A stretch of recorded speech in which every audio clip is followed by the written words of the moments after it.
The disjointed opposition further proposes to scrap the National Infrastructure Fund,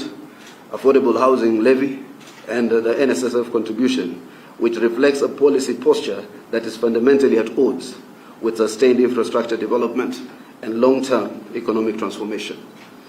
This suggests that the opposition is not genuinely invested in transformative governance, but is instead driven by populism,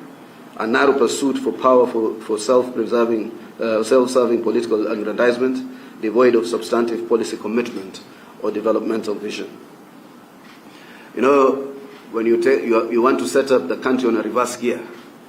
it's an act of sabotage. These people are, if you look at the face of the opposition, when they give a face, they give a press conference, it is the ugliest representation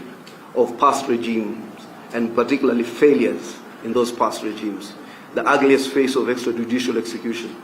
the ugliest face of a clueless vice president, the ugliest face of the worst tribalist we've ever seen, the ugliest face of everything that is wrong about Kenyan politics is reflected in that disjointed opposition. And that's why